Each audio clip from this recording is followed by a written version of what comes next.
Oke, selamat malam. Saya atas nama Benyamin Valdana Sonoko, NIM 21110027. Di sini saya akan menjelaskan tugas kelompok nomor 3 yang diberikan, yaitu bagian pendahuluan pada daerah digital seperti saat ini. Sistem informasi menjadi elemen penting dalam operasional perguruan tinggi.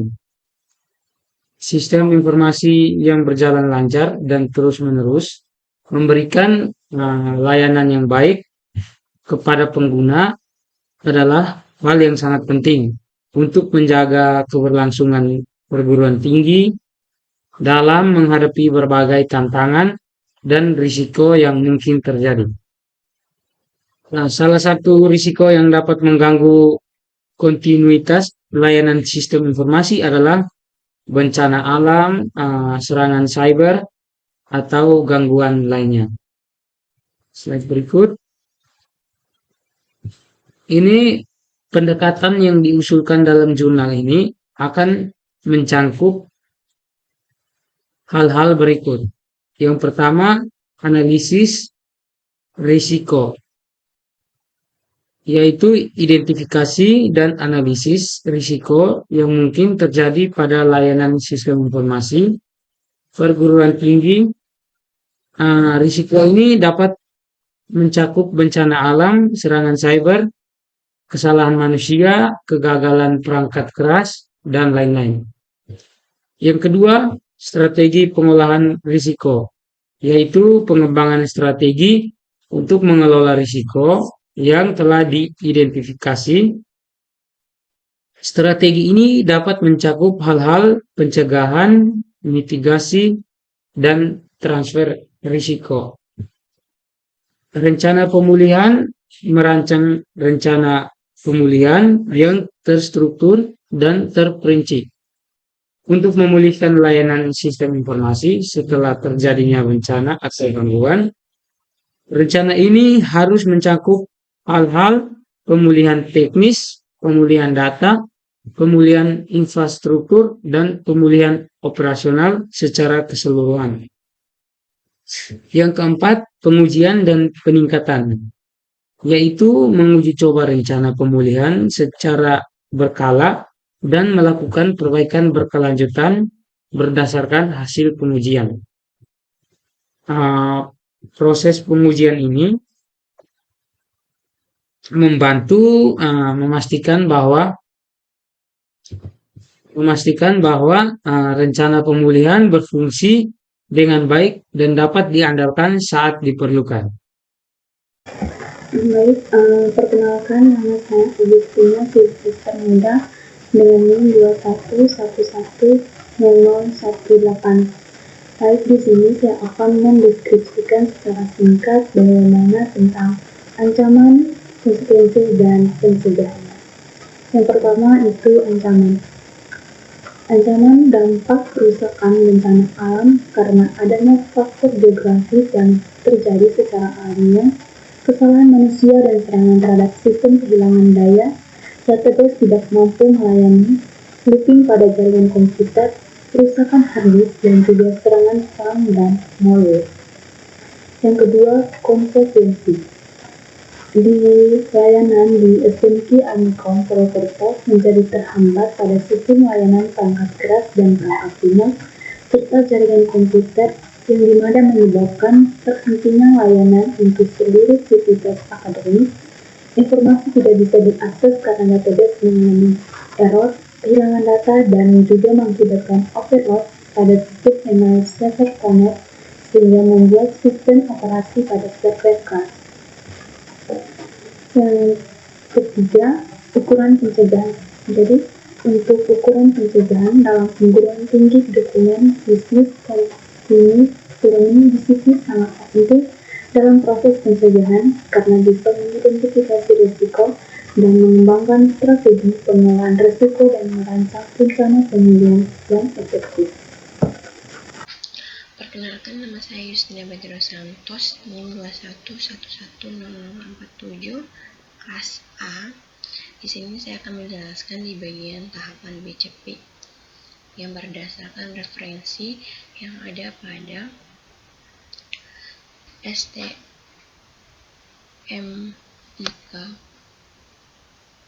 Amikom yang di Purwokerto, di mana tahapan pertama itu tahap mitigasi atau mitigation, di mana tahapan ini didefinisikan sebagai pengambilan langkah-langkah untuk mengurangi efek-efek samping.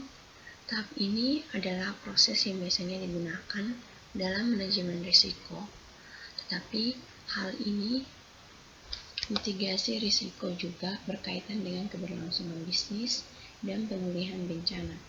Untuk menyelesaikan masalah pada penelitian atau pada jurnal tersebut, ada beberapa tahap di mana perumusan masalah, studi literatur, identifikasi risiko, analisa risiko, dokumen BCP, kesimpulan dan saran. Nah, selanjutnya pembahasan tentang dari beberapa tahap yang ada dalam tahap mitigasi, yakni yang pertama itu identifikasi risiko, di mana pada tahap ini akan dilakukan identifikasi risiko. Identifikasi risiko merupakan melakukan identifikasi terhadap suatu risiko yang mungkin dan pernah terjadi di STMK Amikom Purwokerto, yang bertujuan untuk mengetahui dampak apa yang ditimbulkan dari suatu risiko terhadap layanan. Dengan melakukan identifikasi risiko ini untuk memudahkan di dalam pembuatan prosedur Business Continuity Plan, di mana pada tahap berikutnya bisa diimplementasikan STMIK Amikom Purwokerto. Yang kedua yaitu analisa risiko. Pada tahap ini akan dilakukan analisa risiko untuk dapat menentukan klasifikasi dampak dan penyebab kejadian risiko yang mungkin terjadi terhadap metadata yang terkumpul dengan menggunakan metodologi maupun kerangka kerja yang dipilih sebagai acuan, sehingga dapat diidentifikasi dampak yang timbul dari risiko yang ada beserta skala prioritasnya. Terus yang berikutnya ada dokumen BCP. Hasil dari perencanaan pemilihan risiko adalah dokumen rencana pemulihan ketika terjadi risiko dan bencana. Ketika terjadi bencana atau risiko yang bersifat darurat, dokumen ini menjadi sebuah sumber informasi utama untuk prosedur pemulihan sistem dan layanan. Selanjutnya yang kedua itu tahapan persiapan, di mana pada tahap ini hal-hal yang harus mendapatkan perhatian adalah pengklasifikasian, operasional, dan analisis kekritisannya. Pada tahap ini, data yang diperlukan adalah kajian dampak bisnis, dokumen strategi persyaratan dan recovery, kebijakan keberlangsungan bisnis, dan unit bisnis. BCP dibentuk untuk seluruh unit bisnis yang ada dan harus dibuat daftar kewajiban untuk masing-masing tim recovery dari tiap unit yang ada pada STMK Amikom Purwokerto. Daftar kewajiban berisi langkah-langkah yang harus dipenuhi dan bukan bagaimana menempuhnya. Selama masa recovery, rasa saling ketergantungan antara satu unit bisnis dengan unit bisnis lainnya harus dibangun. Setiap perubahan BCP, dokumen lama harus dimusnahkan. BCP yang lazim harus melibatkan persiapan terhadap bencana itu terjadi dengan tujuan meminimalkan kerugian dan memastikan sumber daya, orang, dan proses bisnis dapat berjalan sebagaimana mestinya. Proses dirancang untuk mengurangi ancaman terhadap fungsi-fungsi penting perusahaan sehingga menjamin kontinuitas layanan bagi operasi yang kritis. Guna mengantisipasi kasus terburuk, BCP harus mempertimbangkan strategi jangka pendek dan strategi jangka panjang. BCP disebut juga sebagai tindakan pencegahan. Yang ketiga ada tahap respons.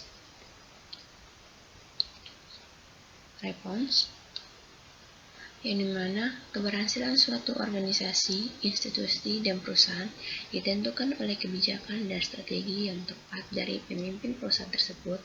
Strategi tersebut dijalankan oleh organisasi.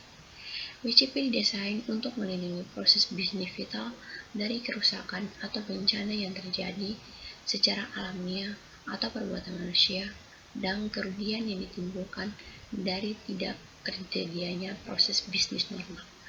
Pada tahap ini, disusun kondisi struktur organisasi perusahaan untuk memastikan kegiatan dari BCP dapat berjalan dengan baik, dimulai dari pimpinan BCP, koordinator BCP, dan beberapa tim yang ada.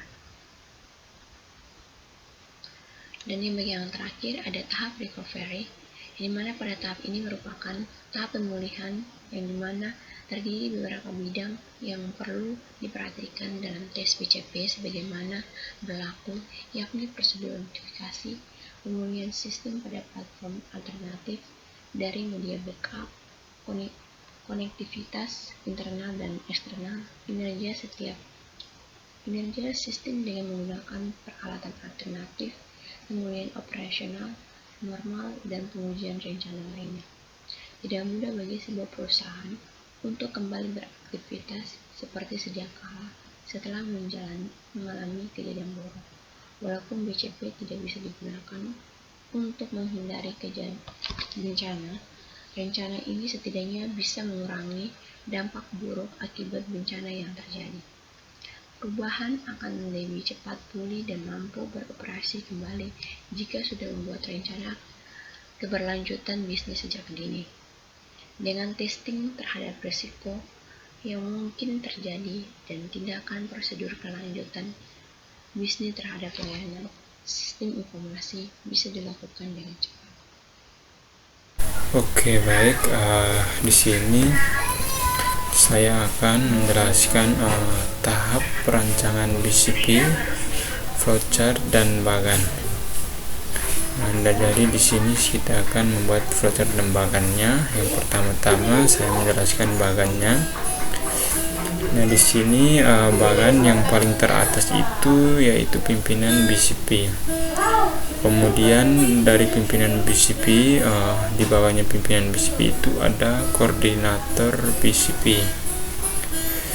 Nah, setelah koordinator BCP, di bawahnya itu tim komunikasi.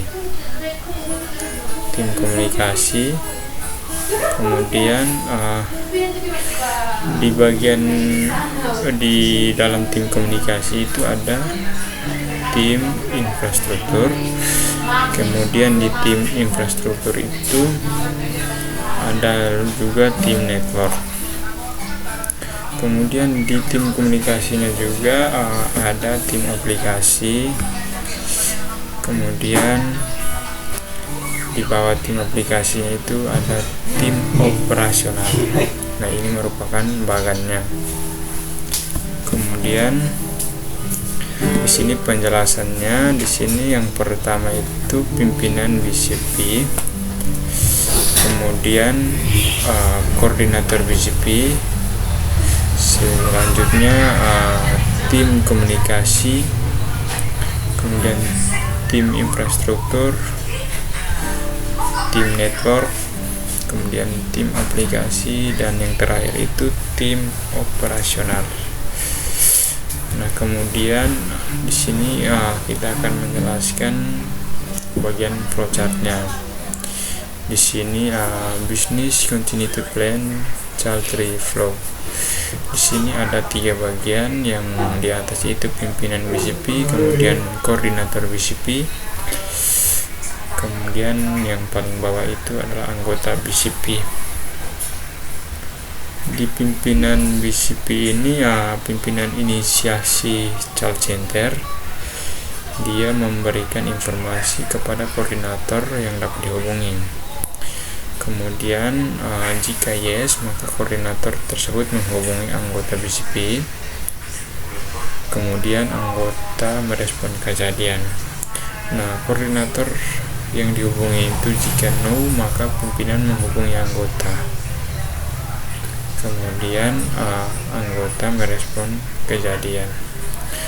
Oke, jadi dia di penjelasannya seperti ini. Pada flowchart yang tadi, pimpinan inisiasi Chatri menghubungi koordinator yang bisa dihubungi. Selanjutnya, kemudian koordinator BCP menghubungi anggota BCP. Jika anggota BCP tersebut bisa dihubungi, maka anggota tersebut merespon kejadian. Kemudian jika anggota BCP tersebut tidak bisa dihubungi, maka koordinator menghubungi kembali pimpinan. Kemudian pimpinan menghubungi anggota BCP. Kemudian anggota BCP tersebut akan merespon kejadian. Oke, baik. Saya dari kelompok 3. Nama saya Versus Karakulimau, NIM 21110065, kelas A. Di sini saya akan menjelaskan struktur personil atau organisasi BCP. Di sini keberhasilan suatu organisasi, institusi, atau perusahaan ditentukan oleh kebijakan dan strategi yang tepat dari pemimpin perusahaan tersebut. Strategi tersebut dijalankan oleh organisasi. BCP sendiri adalah proses otomatis ataupun manual yang dirancang untuk mengurangi ancaman terhadap fungsi-fungsi penting organisasi, sehingga menjamin kontinuitas layanan bagi operasi yang penting. Perencanaan keberlangsungan bisnis dibuat untuk mencegah tertundanya aktivitas bisnis normal. Nah, di sini untuk struktur personalnya, di sini ada yang pertama itu ada pimpinan BCP. Pimpinan BCP sendiri adalah seorang individu yang bertanggung jawab untuk mengawasi dan mengkoordinasi kegiatan Business Continuity Planning atau disingkat dengan BCP dalam suatu organisasi. Di sini untuk koordinator BCP, koordinator sendiri adalah individu yang bertanggung jawab untuk mengkoordinasi pelaksanaan rencana BCP di dalam suatu organisasi. Di sini tim communication-nya adalah tim yang bertanggung jawab untuk mengelola dan menyediakan komunikasi yang efektif selama situasi darurat atau gangguan serius yang mempengaruhi operasional organisasi. Tim infrastruktur.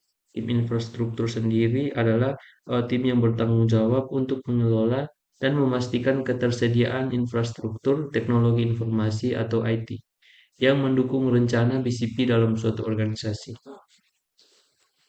Kemudian ada tim network. Tim jaringan dalam BCP adalah tim yang bertanggung jawab untuk mengelola dan memastikan keberlangsungan operasional jaringan komunikasi organisasi selama situasi darurat atau gangguan serius. Di sini ada tim aplikasi. Tim aplikasi dalam BCP sendiri adalah tim yang bertanggung jawab untuk mengelola dan memastikan keberlangsungan operasional aplikasi atau sistem yang digunakan oleh organisasi selama situasi darurat atau gangguan serius. Tim operasional. Tim operasional dalam BCP sendiri adalah tim yang bertanggung jawab untuk menjalankan aktivitas operasional organisasi selama situasi darurat atau gangguan serius. Oke, mungkin dari saya sekian. Oke, baik. Ini kesimpulan pentingnya BCP dalam perguruan tinggi dalam era digital dan ketergantungan yang tinggi terhadap sistem informasi. BCP menjadi elemen yang penting untuk menjaga keberlangsungan layanan sistem informasi di perguruan tinggi. BCP membantu perguruan tinggi mengidentifikasi risiko, mengelola risiko, dan merancang rencana pemulihan yang efektif. Business Continuity Plan atau BCP pada layanan sistem informasi STMIK Amikom Purwokerto yang dirumuskan melalui tahapan identifikasi risiko, analisan risiko hingga pembuatan dokumen Business Continuity Plan atau BCP sampai dengan tahapan testing dilakukan melalui kejadian risiko yang mungkin terjadi. Dengan testing terhadap risiko yang mungkin terjadi dan tindakan prosedur kelanjutan bisnis, terhadap pelayanan sistem informasi bisa dilakukan dengan cepat. Ini artinya dokumen Business Continuity Plan atau BCP yang dirumuskan bisa dijadikan sebagai suatu prosedur standar penanganan risiko layanan sistem informasi di STMIK Amikom Purwokerto. Ini sekian dan terima kasih PPT yang dibuat oleh kelompok kami.